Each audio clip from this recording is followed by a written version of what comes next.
G'day, I'm Warwick Schiller and I want to talk to you about how matching steps can help a horse with sleep deprivation. And the reason I know it can help is because I recently had a horse at a clinic in LA just last weekend that has some sleep deprivation, and I want to talk about how we help the horse with that. So this horse has a history of sleep deprivation. He was actually at a clinic at my house here last year, and I was sitting on him, I was riding him, and he buckled at the knees and his head nodded, buckled at the knees, and boom, down he went. Just fell asleep while he was standing up. And then he did a little bit later for the owner too. So I've known this horse has had this issue for a while. And, this horse in the past had been trained very well to be obedient, but there wasn't a whole lot of connection in the whole thing. And, nothing against people that do that with their horses, but it doesn't work for every horse. I think the more sensitive horses can kind of retreat inside their heads a little bit, and there's different stages of shutdown, but I think the sensitive ones really go inside their head. But this horse is a Tennessee walking horse, and he was a bit that way. And so at this clinic in LA the other day, it was a 3-day clinic, and we started out with some groundwork.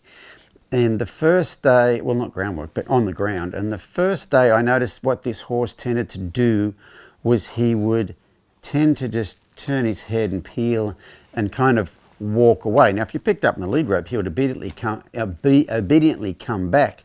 But the thing about a horse like that is he's kind of saying, I'm not so sure about you. I think I'd rather go over here. And so they're telling me that I cannot connect with you. I have no connection with you. And so what you can do with ones like that is match steps with them. So when they walk off, you walk off too, and say, hey, if you can't connect with me, I can connect with you. And that's what I decided to do with this horse the first day at this clinic. And that was about the first session was about all she did was match steps with him. Now, this horse she never sees this horse lay down. He has this sleep deprivation thing, and he's definitely never laid down. He'll roll. She'll see him roll, but he gets straight up. But he's never laid down on line. Like, he's never really laid down in the presence of a human. The first day she did the matching steps. The second day she started doing the matching steps. And you can see right here in this clinic, we just turned the camera on just in time to catch her matching steps with him. And then he went down and had a roll and was kind of casual about his roll. Like, he'd roll over on one side and then the other side, but then he'd kind of lay there for a second instead of just getting up. And I think that might have been the first day or the second day. I can't remember. It might have been the second day. By the third day, he went down, had a roll, and just lay there. And sometimes he'd lay like sitting up, trying to doze off, and sometimes he would lay perfectly flat. And the thing about matching steps is its connection. Like, you see horses moving around the pasture a lot of time when they're grazing, their legs will be grazing in matching steps. You see horses moving together, they'll be matching steps. So it's kind of a blending in. It's a connection thing, and it goes a long way to solving things like like this particular horse. And if you guys have been watching my videos for a while, there was a Mustang at a clinic in Texas a few years ago, about 4 years ago, that had a random bolting problem. And I didn't match steps with him, but I did some stuff with him that told me how much I was listening. And he lay down, went to sleep. One day, slept for an hour and a half. The next day he came in, he slept for 4 hours. And this lady's had this horse for 6 years and never seen him lay down.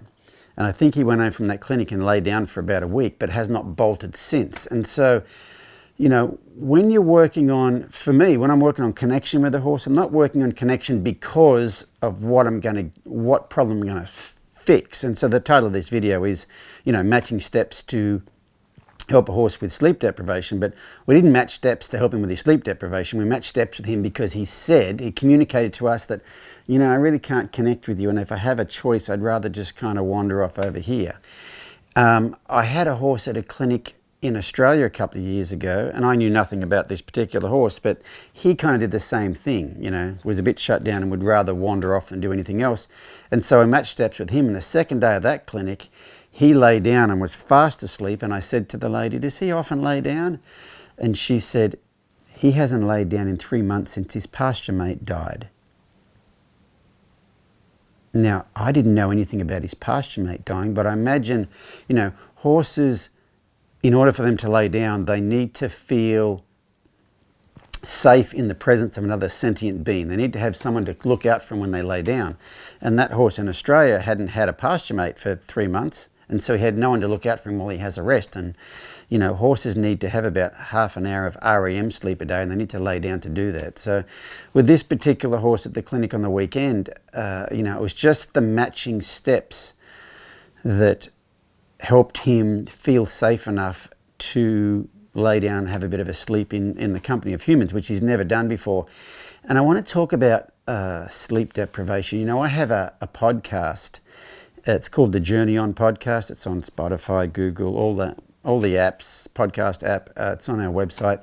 And I have different guests on there, and I have a lot of suggestions for guests on there. And a little while ago I had someone suggest, hey, have a look at this vet. She really thinks about things the same way you do. And I thought, well, she might be cool. And she has a podcast, so I got on her podcast and had a listen to it. I went to have a listen to it, and I scrolled through the things looking for a subject I might be interested in, and one of the podcasts she did was on sleep deprivation, narcolepsy and sleep deprivation. And she said medically very, very few horses have true narcolepsy, but a lot of them have sleep deprivation. And she said in her experience, every single horse she's ever seen with sleep deprivation has it because of pain, because they can't lay down. Now that's in her experience. I'm not saying she's wrong, because every single horse she's seen may have not been able to, that had sleep deprivation, couldn't lay down because they were sore. Every horse I've seen that's laid down and slept at clinics, and there's been a few of them now, and these are horses that don't normally lay down, every single one of them has been because of connection, is because we made the horse feel like we had the awareness and the presence to keep them safe if they want to lay down and have a sleep. And so I'm not saying she's wrong, and I'm not saying I'm right. I'm just saying in her experience, she's a vet, so she gets to see lots of lame horses or whatever. In her experience, it's because of they're too sore in their hocks to lay down because they can't. It hurts to get up again.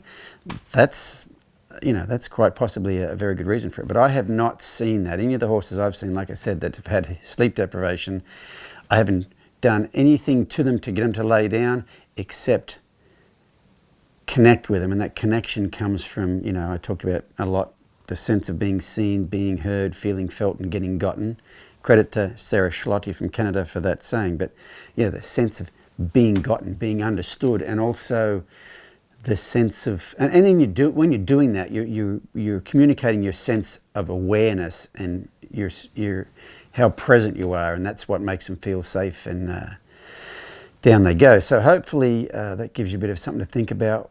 And like I said, I don't do the matching steps because I think, this horse, and I knew that horse had sleep deprivation, but I didn't match steps with that one because, this is going to get him to lay down, but I'll make a cute video of it.